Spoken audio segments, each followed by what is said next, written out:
Dr. Ruth Bouwstra, could you please? It is your session.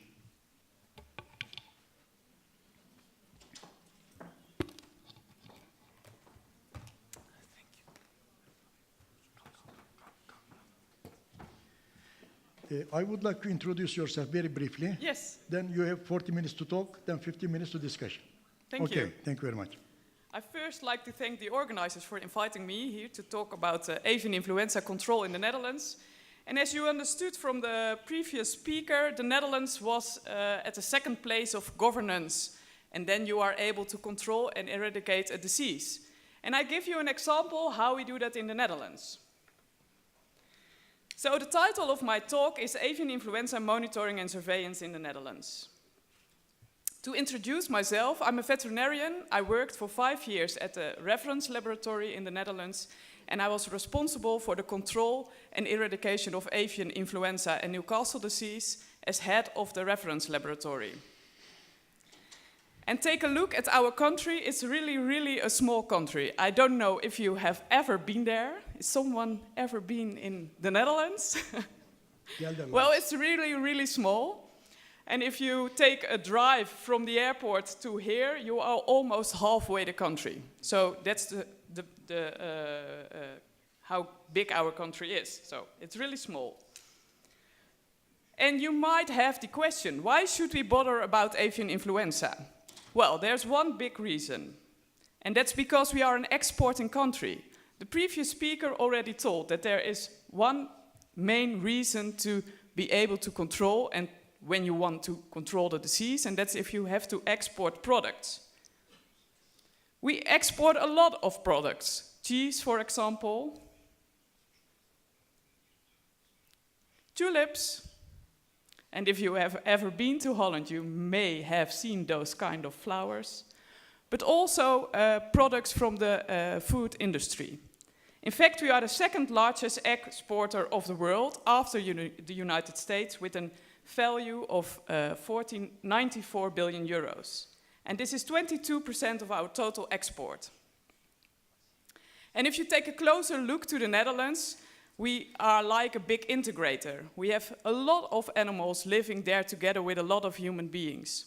So about 12 million pigs, more than 4 million cows, and more than 19 million poultry.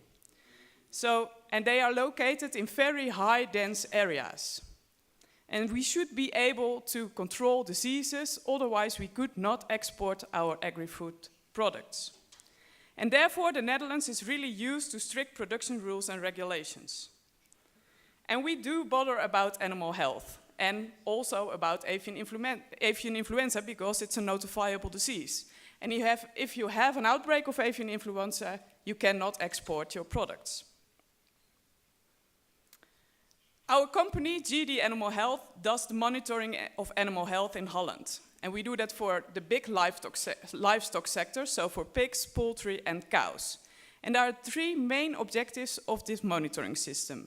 Namely, early identification of outbreaks, like avian influenza, identification of new diseases and infection agents, awareness of trends and developments in animal health and diseases. So that's about diseases we already know. I will talk later on about infectious bronchitis, and we really monitor number of infections in every farm in the Netherlands. All those data are gathered in our company, and we do analysis, and with these data and analysis, you can improve your system to prevent new introductions. Just take a closer look at avian influenza. It's a virus of the family of the Orthomyxoviridae, and there are in fact 3 types of avian influenza, A, B, and C. Influenza A is found in a lot of species, B is mainly in human and seal, and C is only found in human beings. And in the virus there are 8 gen segments. Here you have a little picture of the electronic microscope picture of the virus. And we subtype the virus with the H and the N gene, so the nucleoprotein and the hemagglutinin protein. And in the virus there are 8 RNA segments, and they recombinate and mutate all the time, so there are every year new viruses that can be introduced. And that's also one of the reasons why vaccination is so difficult. So if we are not able to predict what kind of viruses are going on and are going to spread, then we cannot vaccinate in a proper way at this moment. And indeed, for exporting countries like Holland, it's forbidden to vaccinate, because after that you cannot export your products anymore. So that's why in the Netherlands also no vaccination strategy is held on. So if we take a look at the reservoir of avian influenza, it's really in the wild birds. So they are the main risk for introduction in the commercial sector. And every combination of influenza viruses occur in the wild birds. And if you combine all those subtypes, there can be more than 100 combinations of the virus. And also for human beings, it's known that sometimes the vaccination strategy for the human influenza is working, and sometimes you miss a certain subtype and still disease go on.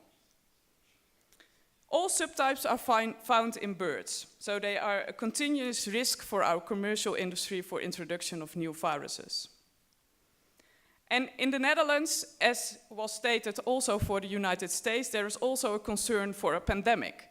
And this can be occurred when a human being is infected in the same period with an avian influenza, an avian-like influenza virus, and a human-like influenza virus. And if they combine the gene segments, then you can have a new virus that is able to spread between humans, and then you can have a new pandemic virus. And there are big concerns about the risk of occurrence of new pandemic viruses.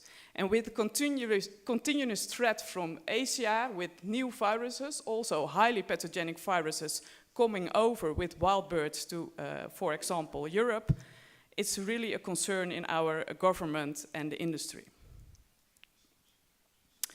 If you just look at the virus, there is really a small difference between the low pathogenic viruses and the highly pathogenic viruses. It's just some amino acids in the HA hemagglutinin gene segment that makes a virus low pathogenic or highly pathogenic. But there's a big difference when it's low pathogenic, then it's only localized in the respiratory and the intestinal organs. And if it's highly pathogenic, then really a high mortality is found because the virus can infect every cell in the animal. And unfortunately, the Netherlands already had an experiment with avian influenza more than 10 years ago. So in 2003, there was a big epidemic of avian influenza in the Netherlands. And this is a picture from that period.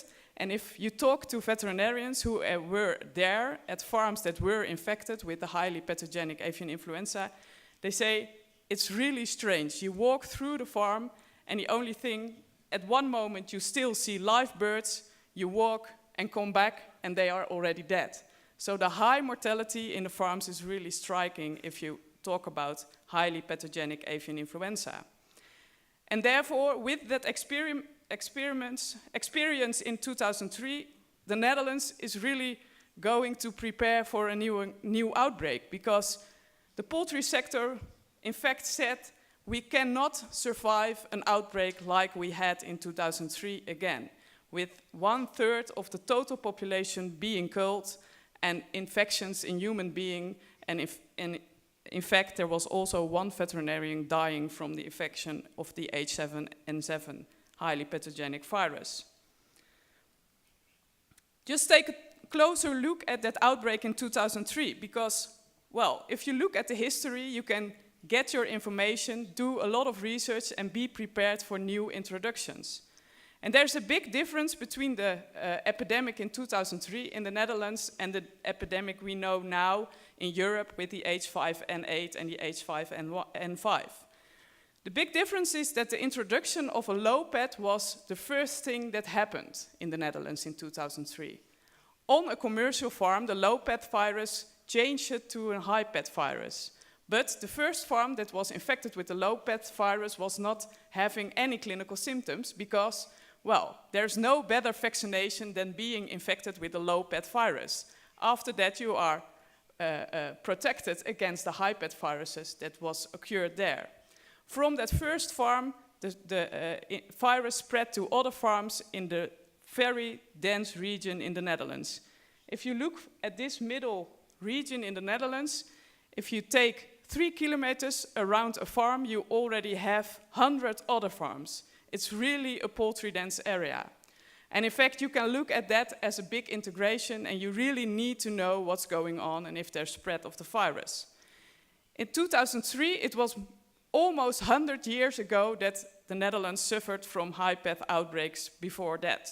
So before the virus was recognized, it was already spread to 6 other farms, and because of the poultry-dense area, they were not able to stop the spread in that area.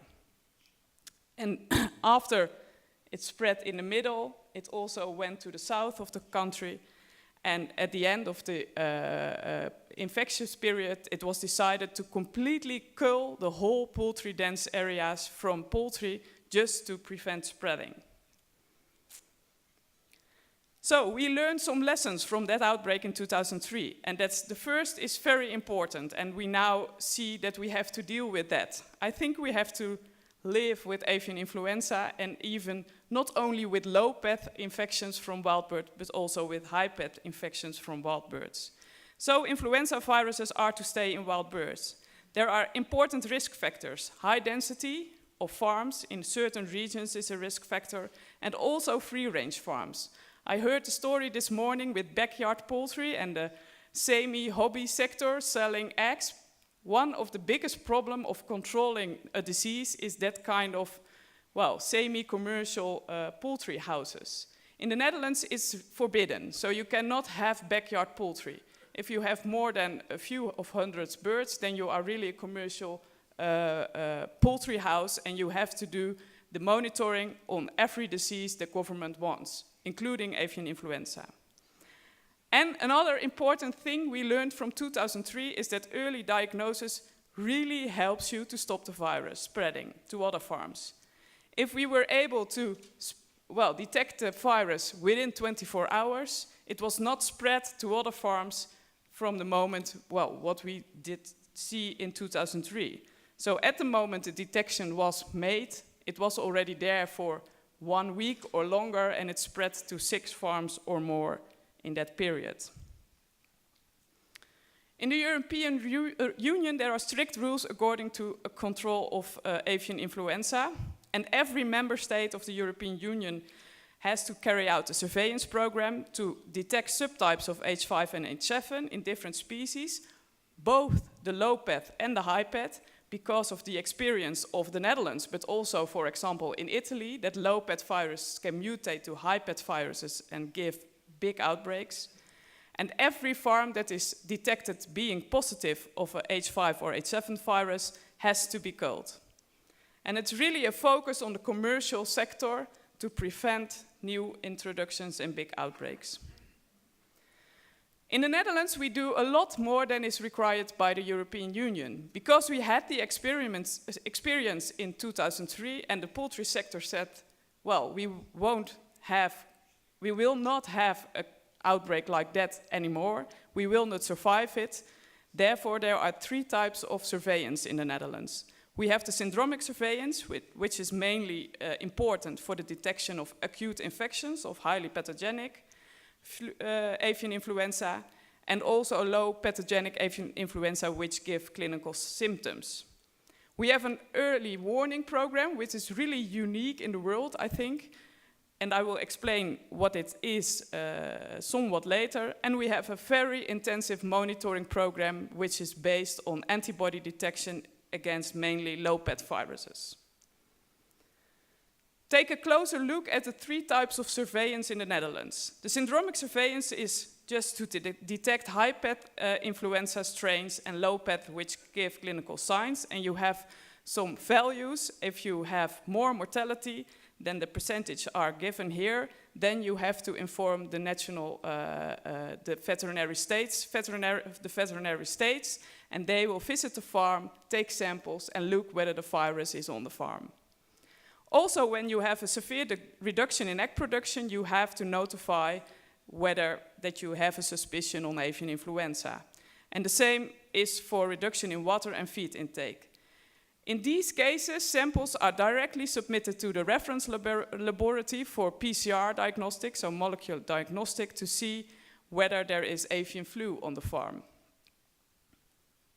The early warning system is another system.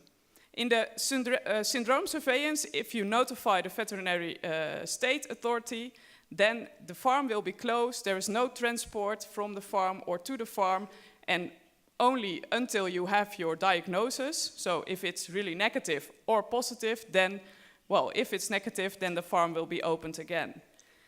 The unique system of early warning system is in place because then you can check whether there's avian flu without any consequences for the farm. So you just send in samples just to be sure to exclude whether there's avian influenza, but from that first moment when you send in samples, there are no consequences for the farm. Of course, when the farm is tested positive for H5 or H7, then there are the same consequences for the farm when you detect it from the syndromic surveillance system. And it is really called exclusion diagnostics. And most important, I think, it's for free. So you don't have to pay. A farmer does not pay for exclusion diagnostics. It can send in if he just wants to check if there's flu on the farm. And this is one of the systems that's very important to prevent new outbreaks, and mainly to prevent if you have a low pathogenic virus going on, spreading on a farm, and it might mutate to highly pathogenic. You really want to be there as soon as possible so you can kill the infected farm. And then we have a very intensive monitoring program. And in that case, we do a lot more than required by the European Union. All poultry in the Netherlands is tested at least once a year for antibodies against avian influenza. And the free-range chickens, which are really a risk factor for introductions because there's much more contact with wild birds, are tested 4 times a year. Turkeys, which seems to be more sensitive for avian influenza, are tested every production cycle. And from every farm, during a testing period, 30 samples are tested at our company, at GD Animal Health, with a multi-screen ELISA test. And if they are positive for antibodies against flu, then they are sent to the reference laboratory and they will check whether there is H5 or H7. And if there are H5 or H7 positive sera, then the farm will be visited to check if the virus is still spreading on the farm. If the infection already disappeared, then there are no consequences for the farm. If there is virus detected on the farm, also that farm will be killed. And because one of the main concerns also in the Netherlands is the occurrence of a new pandemic, we do not only focus on H5, H7 subtypes, but also on the other subtypes for avian flu. And therefore, the diagnostic system will not stop until they know which kind of virus is going on. For both virus and antibody, serotyping will be done.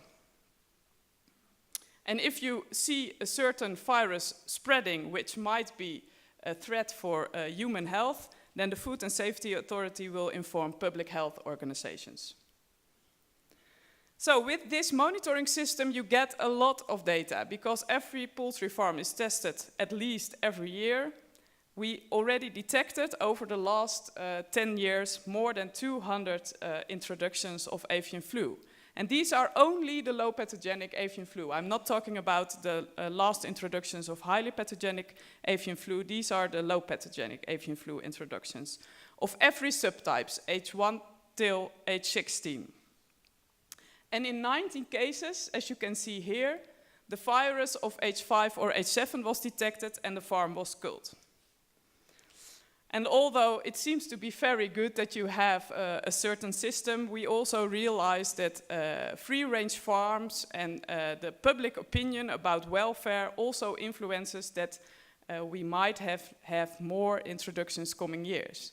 In the Netherlands, there's a big discussion about welfare. We already have a party in our government for animal rights. And that kind of organizations really help to get systems like free range, but we have to realize that these kind of systems also give higher risk for introductions of diseases like influenza.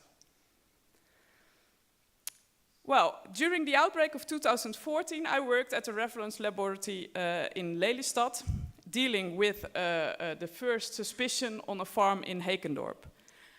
There was an outbreak already being detected in Germany, but in the Netherlands, the second case was detected. And in fact, the suspicion, I think a suspicion always starts on Friday. I don't know if that's for your country the same, but in the Netherlands, if there's something going on, then it always starts just before the weekend. So in this case, it was also on Friday afternoon that there was a suspicion reported on a farm with high mortality. And it was in Hekendorp. We worked with the diagnostic reference laboratory all night to check whether there was H5 or H7. And on Saturday, it was really confirmed that it was H5, highly pathogenic avian influenza. And the culling starts already on Sunday morning. So within 48 hours, the first notification was made and the farm was culled.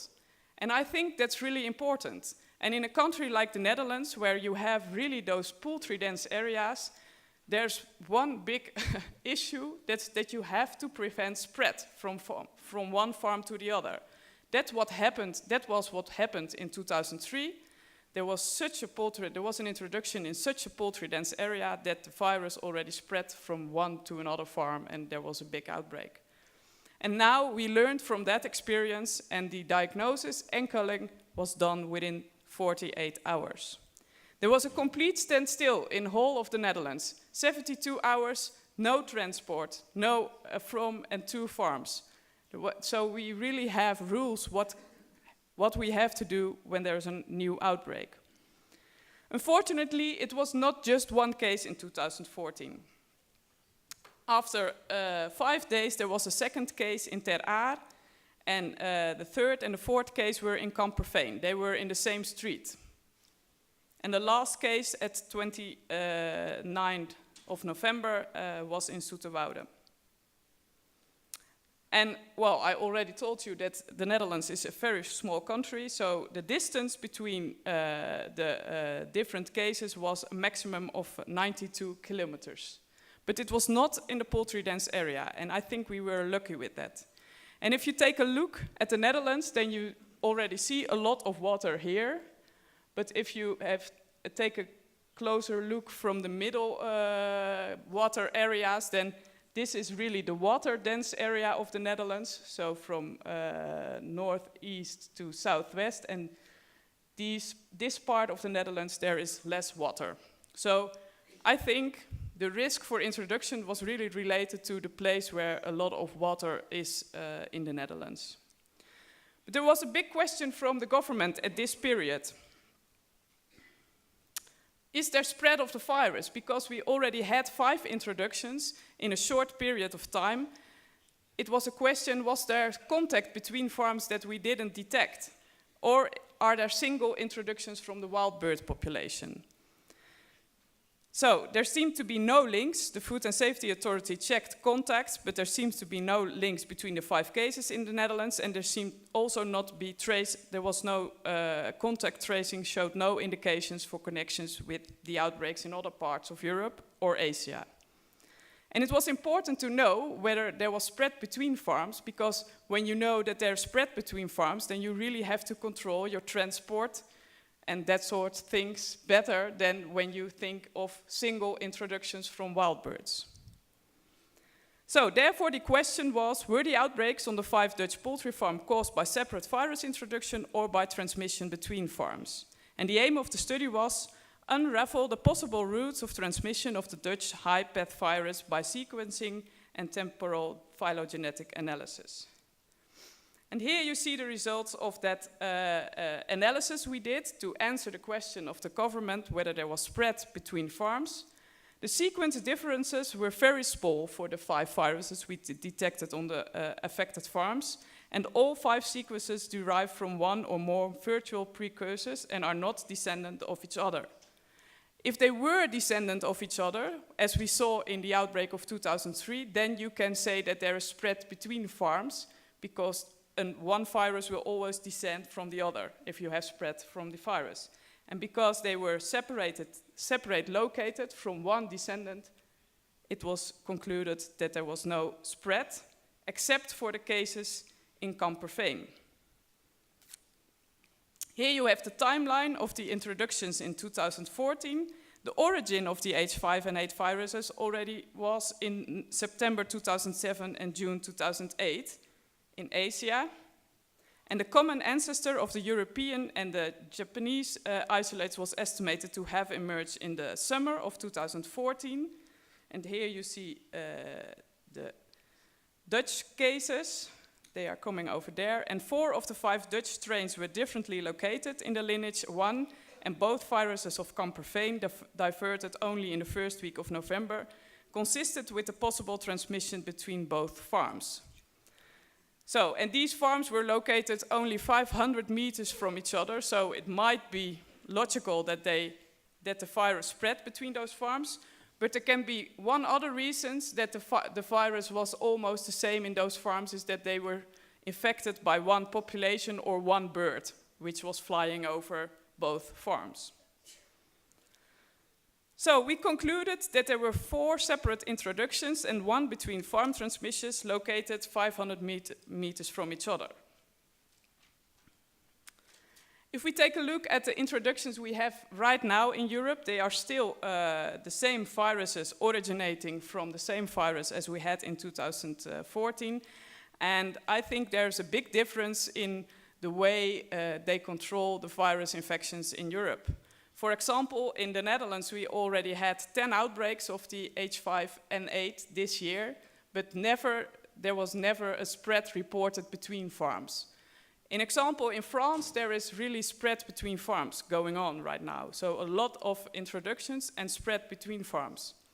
And that's also, I think, if you have a big outbreak, also what happened in the United States, it's important to realize that there's a big difference between single introductions from wild birds and spread farm to farm.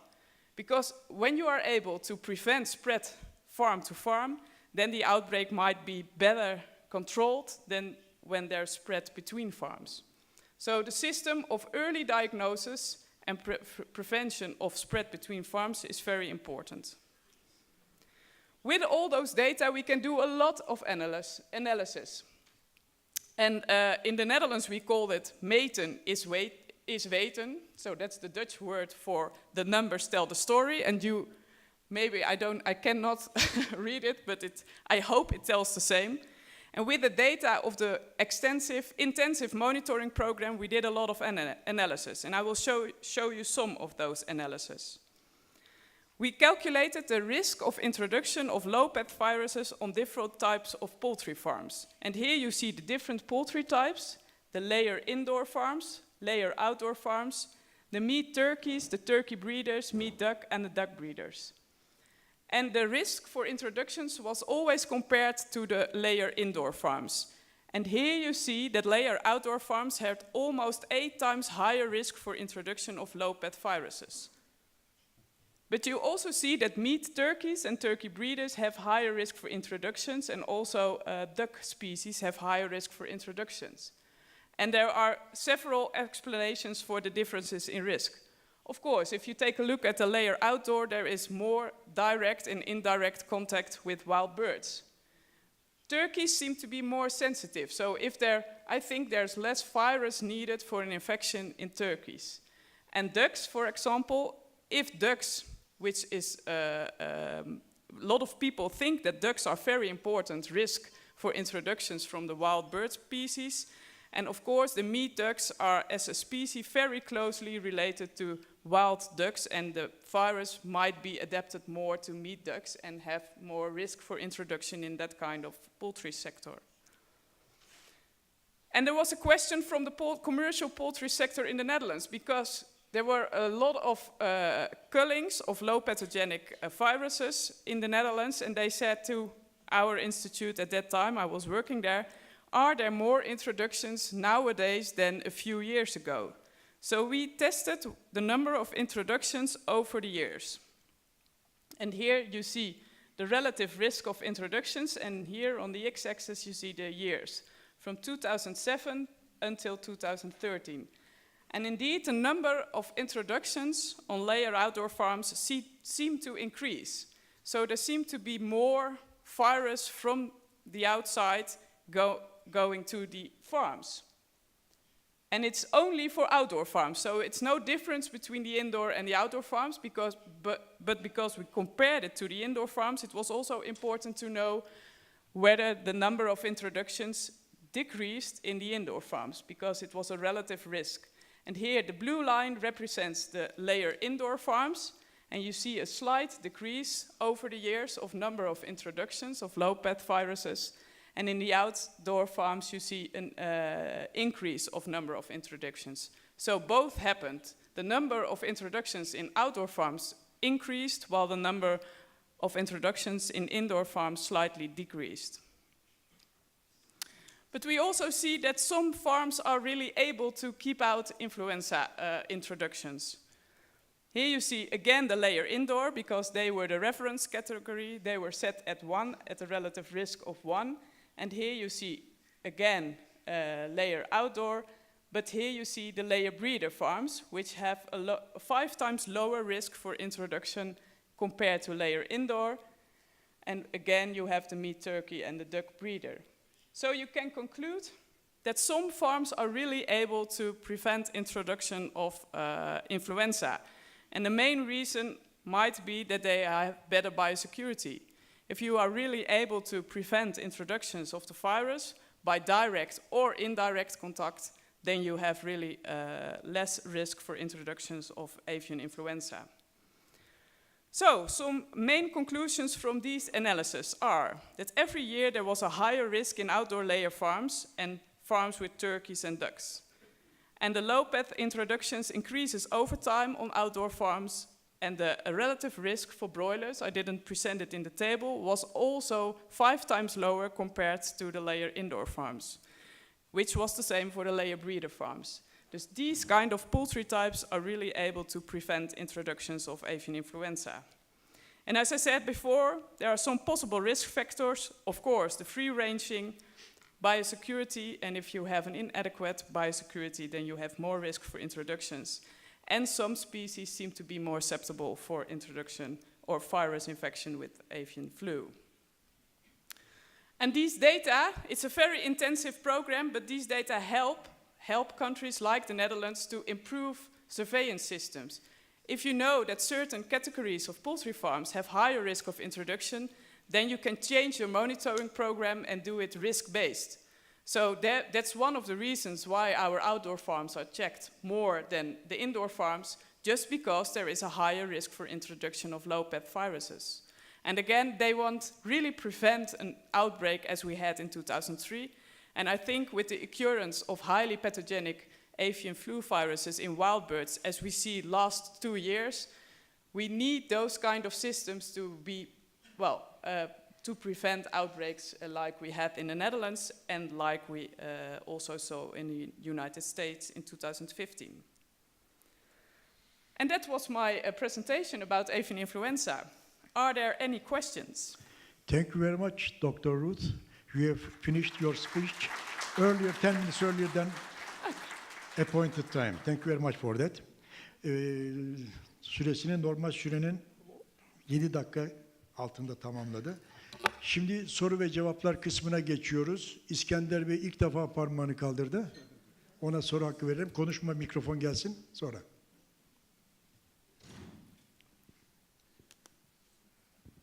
Veteriner hekimim İskender Turan. Hollanda'da dedi ki her yıl bütün hayvanları bir kere AI testinden geçiriyoruz. Broiler sisteminde bunu nasıl yapıyorlar? Bir broiler sistemi 6 devre yaptığını düşünürsek buna nasıl işlem yapıyorlar? You cannot get it. Tercüme yok mu? Oh, yeah. Bir daha sor istersen. Tamam, sor. Özür dilerim. Kulaklığını çıkar istersen sorarken ha. Hollanda'da her yıl dedi bütün hayvanları AI testinden geçiriyoruz dedi. Broiler sistemini yılda 6 devre civciv koyduğumuzu düşünürsek bunu nasıl bir işlem yapabiliyorlar? Nasıl testten geçiriyorlar?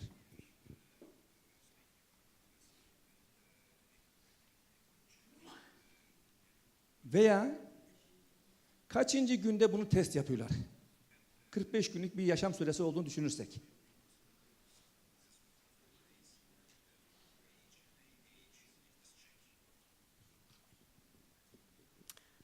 Yes, indeed, broiler farms are also checked once a year, which means that you only have 1 out of 6 flocks that has been checked over that year.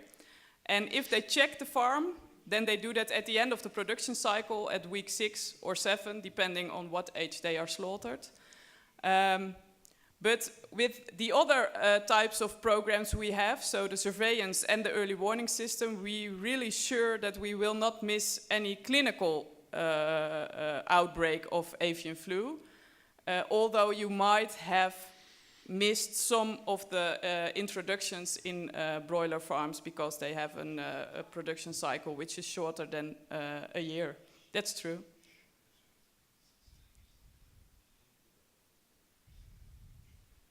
But over the last 10 years, we only found for every flock that has been tested, every broiler flock that has been tested, only 1 introduction in broiler farms. So it's really, there are not a lot of introductions of low pet viruses, and also for the high pet viruses, there seem to be less introductions in the Netherlands in the broiler farms. Şunu söyleyebilir miyiz o zaman? O zaman broilerlere sadece kandan test yapmamız yeterli mi? Kolokal swab ve trial swab'a diyelim kan yaptık, negatif çıktı. O öbür taraftan kolokal swab ve trial swab bakmamamız gerekir mi? Veya gerek var mı? The change of the... it depends. If you want to know what's going on, for the total populations, you can do serology. So you know what's going on. With the monitoring program on antibodies, we really have a good idea in the Netherlands what's going on, what number of introductions we have.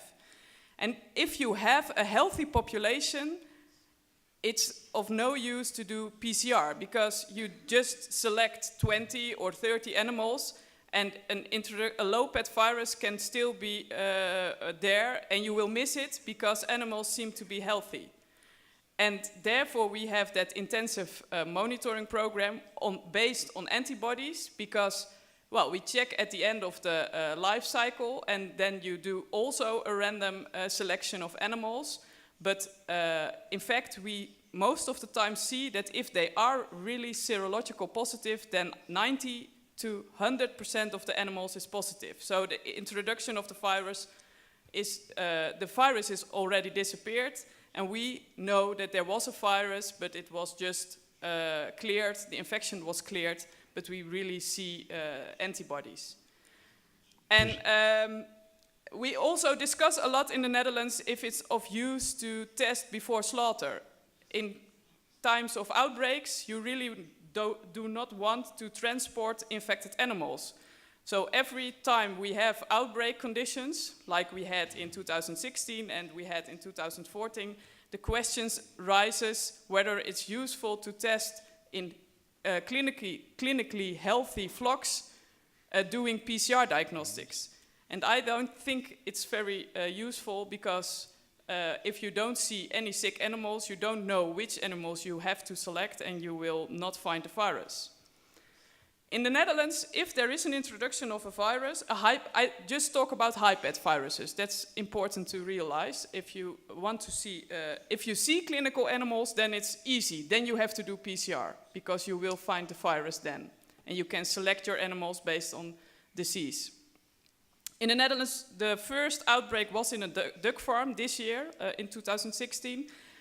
And the complete 10-kilometer zone was screened. So every farm within 10 kilometers of the infected farm was tested by PCR and serology for the presence of avian influenza.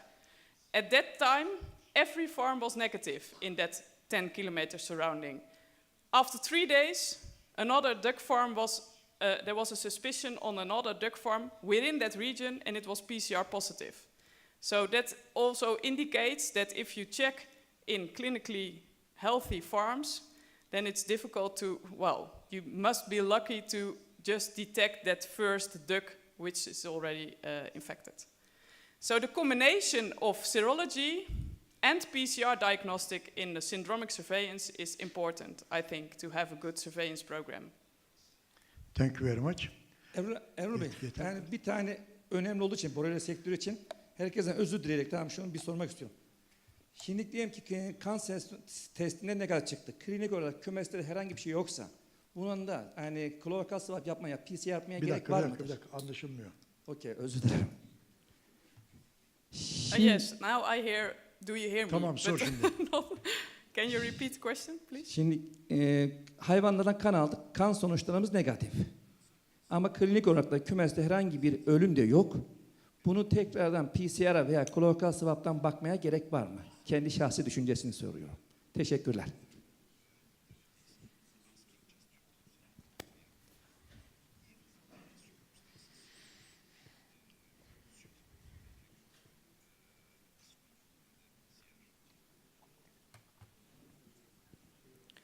It depends on the number. If you want to be sure and you want to really check whether your flock is negative and you want to be, well, a little bit sure.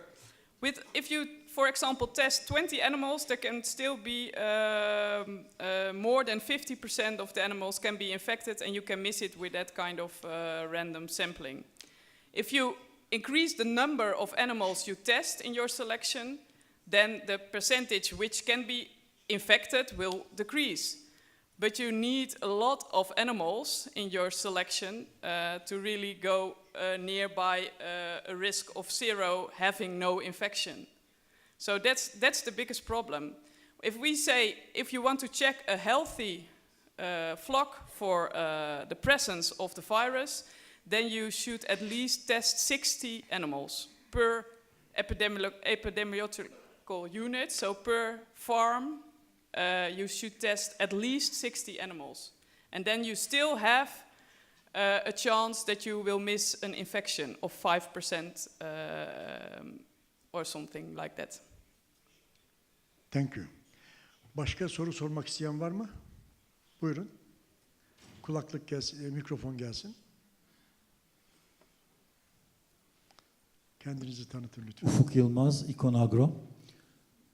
Doktor Bouwstra sözlerinin başında ifade etti. Hollanda çok büyük tarım ihracatı yapan bir firma. Ben soruyorum, trakla yapılan ihracatlarda devlet otoritesi o trak tekrar Hollanda gümrüğünden içeri girerken ne tür bir biyogüvenlik önlemleri alıyor? Bilgisi varsa bizi bilgilendirirse sevinirim.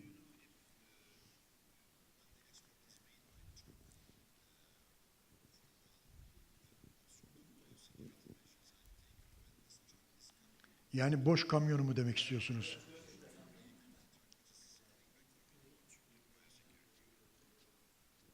Do you check the truck on return?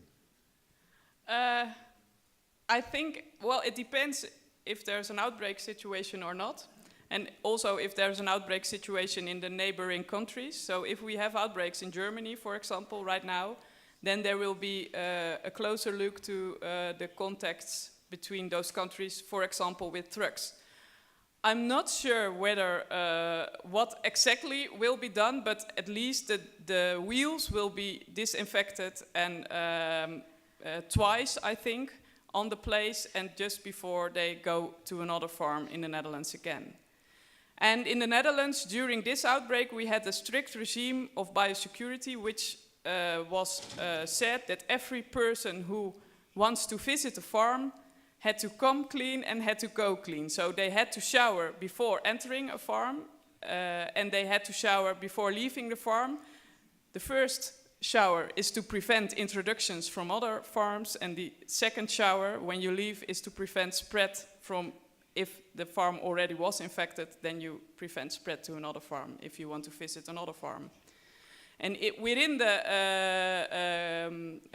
the zones around infected farms, you were not allowed to visit other farms if you visit a farm within that regions.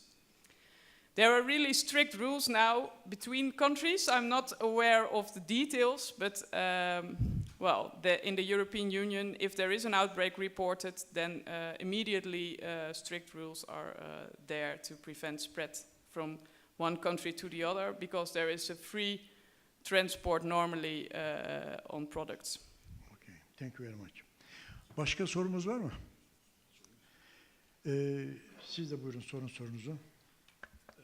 Ülkenizde bölgeselleşme mi yoksa bölümlendirme mi uygulanıyor? İhracat açısından hangisini önerirsiniz? Bir daha tekrar. Ülkede, Hollanda'da bölgeselleşme mi yoksa bölümlendirme mi uygulanıyor? Zoning or Zoning or compartmentalization. compartmentalization. Which one you suggest? Yes, in For the exportation of the yes, for exportation, because we are a very important. Well, export is very important for the Netherlands.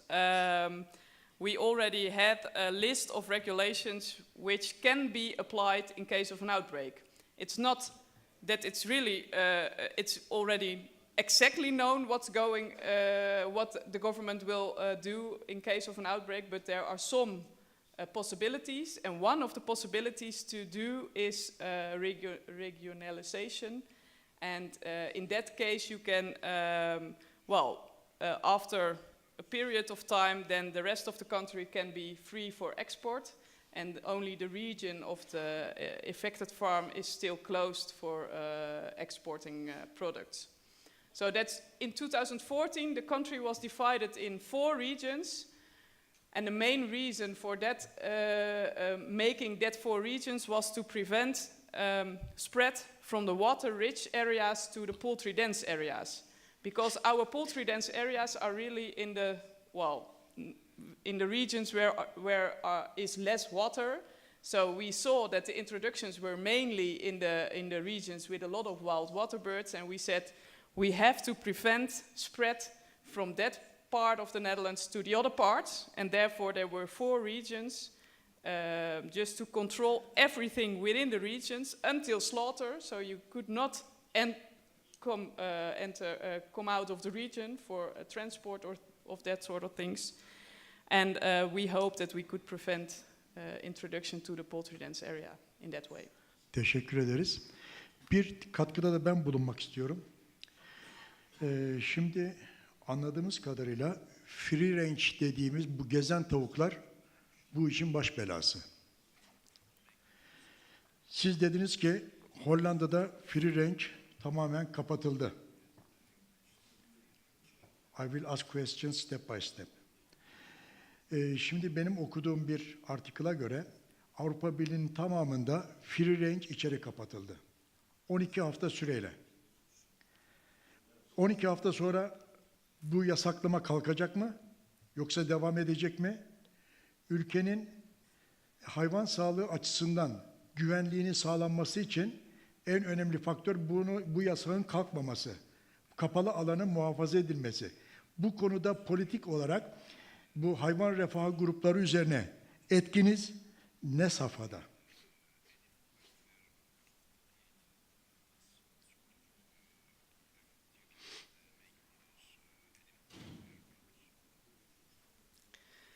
It's a really good question. In fact, that's the biggest problem discussion the Netherlands is dealing with right now. It's not only with free range, but also with, for example, the production of dust. So we have a big discussion about dust production. In fact, free range systems are also producing more of dust, which is also not good for public health.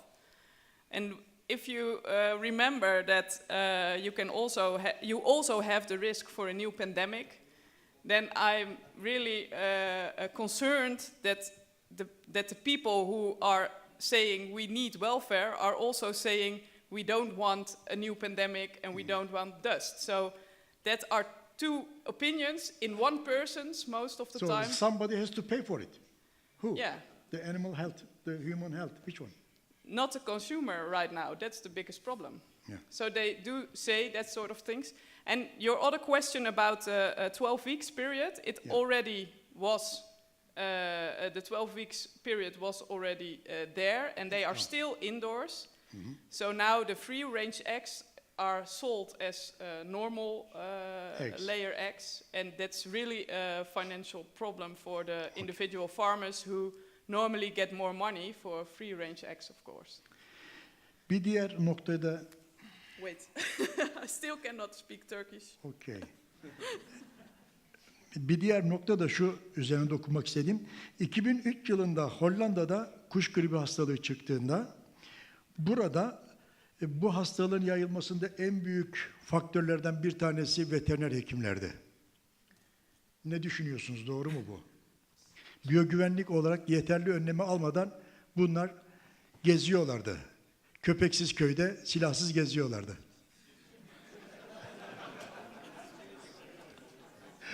You ask it to a veterinarian. That's not good. Yeah, we have to blame ourselves first. Yeah, it's one of the. We did a lot of research in the outbreak of 2003, and indeed there was a relation between the visits between farms and introductions of new viruses.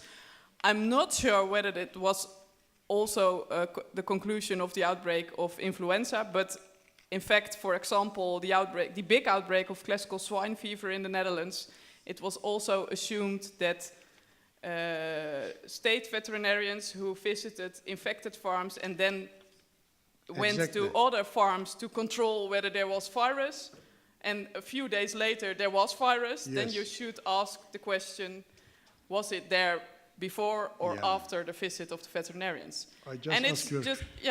That's true, but it's always a risk. So I think in outbreak situations, and in fact in everything you want to control, every disease you want to control, you should realize that every visit to a farm is a risk for every disease to introduce. And with highly pathogenic avian influenza, you really see clinical symptoms, but there are a lot of diseases that give problems, production problems, economic losses, which are also spread by direct or indirect contacts. And the human beings, also the veterinarians, are one of the factors that cannot be neglected. Teşekkür ediyoruz. Doktor Ruth konuşmasını 7 dakika erken bitirdi. Soru cevaplarda bunu biraz katlayarak toplam olarak süremiz 55 dakika olması lazımdı. Bu süreyi 51 dakikada bitirdi. Teşekkür ediyorum kendisine. Thank you very much for your presentation.